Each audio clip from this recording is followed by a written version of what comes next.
नमस्कार, जय जगन्नाथ। आशा करछि समस्त भलरे थिबे।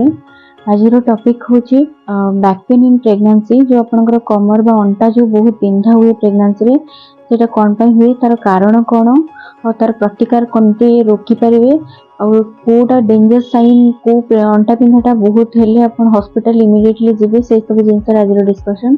प्रथमे हम जानियो कि बैक पेन कोन पई हुए। जो आपनकर कमर दरज बा अंटा बिंधा कौन पई हुए प्रेगनेंसी रे अंटा बिंधा हवार बहुत सारा कारण अछि। प्रथम है ओजन बढ़िया। आपन जेहेतु आपन गोटे 50 ରୁ 70% पेशेंट कंप्लेन करंती हमर अंटा बिंधा होची, तार होची ओजन बढ़े। जेहेतु प्रेगनेंसी रे जदि गोटे हेल्दी प्रेगनेंसी हम धरिबा ताले 7 ରୁ 10 केजी ओजन बढ़े। से प्रेगनेंसी रे ओजन टा किए भारसाम्यता किए ग्रहण करिवो, आपनकर अंटा हाड़ जोटा आम स्पाइन बोली कहू, से भारसाम्यता जेहेतु ग्रहण करे तो हमर बैक पेन हुए। आउ कौन हुए, हमर जेहेतु यूट्रस रो साइज टा बढ़ी जाए, छुआ जेहेतु पेट भीतर बढ़ु थाए। नॉर्मल यूट्रस रो साइज जदि हम देखिबा 7.5 सेंटीमीटर थाए, किंतु प्रेगनेंसी रे सेटा बढ़ी 35 सेंटीमीटर हो जाए। जेतले यूट्रस रो साइज टा बढ़ी जाउची, से कोन करे, प्रेशर पकाए। जो ब्लड वेसल्स बा नर्व गुडा को पेल्विक एरिया रे अछंती ता ऊपर प्रेशर पकाए, जोथि पे आपनकर बैक पेन हुए। और सेकेंड जिनस होची आपनकर पोस्चर चेंजेस। जेतबेले आपनकर ओजन बहुत बढ़ी गला, यूट्रस रो साइज बढ़ी जाईची, पेट बहुत बड़ हो जाईची, प्रेग्नेंट मदर सब बेले चेष्टा करिवो कि तारो आगो पट को झुंकी की छिड़ा हबा पई। झुंकी की छिड़ा हबा से तो कोन हुए, हमर जो सेंटर ऑफ ग्रेविटी कोन हुए, सी भी फॉरवर्ड हबा पई चेष्टा करे। तो कांस्टेंटली पुल करे आपनकर जो यूट्रस टा कोन करे, कांस्टेंटली पुल करे आपनकर स्पाइन को, सेति पे आपनकर बैक पेन हुए। बाकी सेकेंड जिनस होची कि हार्मोनल चेंजेस पई हुए। आपनकर प्रेगनेंसी जोगु बहुत सारा हार्मोनल चेंजेस हुए। गोटे हार्मोन रिलीज हुए जार ना होची रिलैक्सिन हार्मोन। सेटा कोन पई रिलीज हुए, सेटा कोन हुए ना आपनकर जो पेल्विक एरिया रे जो लिगामेंट्स अछि सेगुडा सब लूज करे, जोटा कि आपनकर नॉर्मल डिलीवरी पे हेल्प कराए। से सेति पई का लूज कराए, बट से सेटा लूज करबा सहित आपनकर जो अंटा हाड़ पाखरे जो लिगामेंट्स अछि स्पाइन पाखरे, सेटा को भी लूज करे, जोटा कि स्टेबिलिटी मेंटेन हुएनी। इंस्टेबिलिटी जोगु आपनकर पेन हुए। बाकी आउ गोटे जिनस कोन हुए, आपनकर जो गर्भाशय रो ऊपर भाग रे गोटे दीटा मसल थांती, ताको कहंती रेक्टस एब्डोमिनस मसल कहिकी।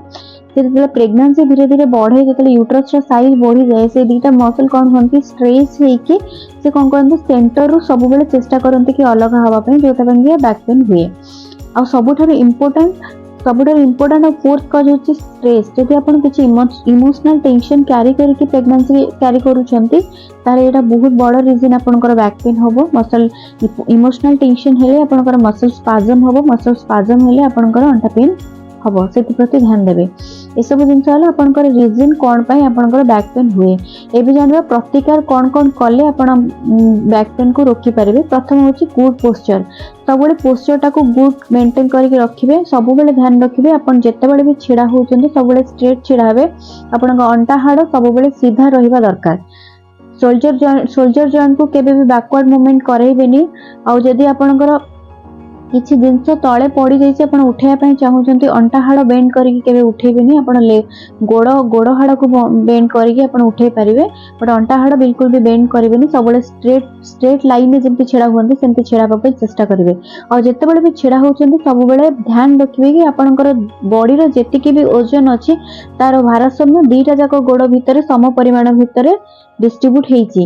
आ केबे भी आपनकर गोड़ बेंड करके छिड़ा हेबेनी, सब बेले स्ट्रेट छिड़ा हेबे। ता सहित जदि आपण बसुचंती केबे क्रॉस लेग करके छिड़ा हेबेनी, बसिबेनी। गोटे गोड़ ऊपर आ गोटे गोड़ रखिबेनी।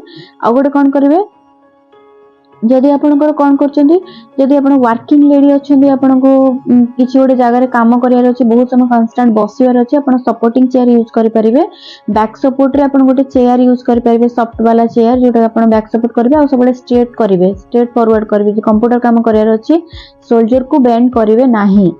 ता सहित कोन करिवे, जदि आपण कांस्टेंट बसिके करिवार अछि, त आपनको मिनिमम 45 मिनिट्स किबा 1 आवर भितरे आपनको आसीके टिके चलाबुला करके जिवार अछि। कांस्टेंट बसिबेनी किबा कांस्टेंट छिड़ा हेबेनी। एटा बैक पेन नो बहुत बड़ कारण हेई पारे। ता सहित आपण जदि हाई हिल्स यूज करछन्ती प्रेगनेंसी टाइमिंग रे सेई टाइमिंग रे जदि हाई हिल्स यूज करूछन्ती ताले आपण सेंटर ऑफ ग्रेविटी जेतिकी भी फॉरवर्ड चेंजेस हेइथिबो आउरी फर्दर फॉरवर्ड हेइके आपण बैक पेन करेबो सेति गोटे गुड आर्च सपोर्ट थिबा फ्लैट जोता यूज करिवे सेटा आपण बैक पेन अवॉइड करि परिबे। ता सहित मैटरनिटी सपोर्ट बेल्ट भी बहुत सारा मार्केट रे अवेलेबल होची आपण सेटा यूज करि परिबे किछ असुविधा नाही।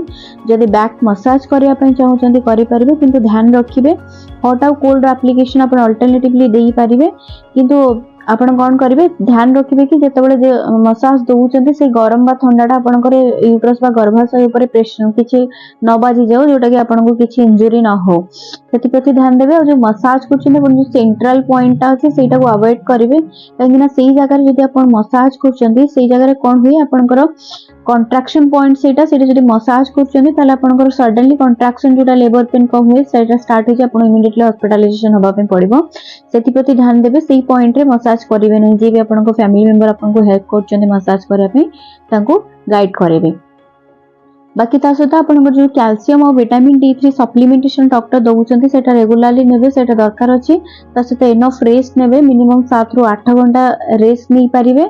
ता सहित आपन सोइबा ऊपर ध्यान रखिबे जदि आपन 7 रु 8 घंटा सोइबे ता सहित आपन जेतेबेले भी सोउचंती सबले लेफ्ट लैटरल पोजीशन करके सोइबे बांकर माडिकर सोइबाटा होची सबटार बेस्ट पोजीशन सेटा कोन करे आपनको छुआ को ब्लड सप्लाई ठीक रे जीवो तो छुआर डेवलपमेंट ठीक रे हे परबो। जदि आपनको बहुत समय बांकर माडी के सोइला परे बथा करूची ताले आपण राइट साइड चेंज करि परिबे किंतु चितपट देखि केबे भी सोइबेनी। जदि आपण चितपट सोउचंती तो आपनकर कोन होबो ना जो ओजनटा बढ़ी छे से कोन करबो प्रेशर पकेबो अंटा हाड़ ऊपर सो दैट कि सेतरे जो नर्व अछंती से माने दबी जिबार चांसेस रहिबो सेतबे छुआ को ठीक से ब्लड सप्लाई हे परबेनी छुआर डेवलपमेंट ठीक रे हे परबेनी एति प्रति ध्यान देबो।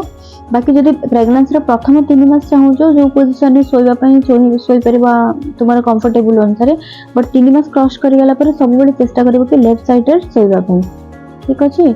आ जे कोडा सबु प्रेगनेंसी रो एटा तो जानिले प्रतिकार कोन करिवे सबु कमर दर्द गुडा को जे आमे हो घरे मैनेज कर परबा सेटा नुहे बट केतरा जिंस अछि आपन को इमीडिएटली हॉस्पिटलाइजेशन हेबा को पड़िबो सेटा कोन सिम्पटम्स जानि रखि थांदो। जदि आपन को अंटा पेन हेई कि आपन को तळी पेट को पेनटा रेडिएट करूची और जंघ आड़ को जाउची सेटा लेबर पेन रो साइन हेई पारे आपन सेटा इमीडिएटली हॉस्पिटल को जिबे डॉक्टर को कंसल्ट करिवे।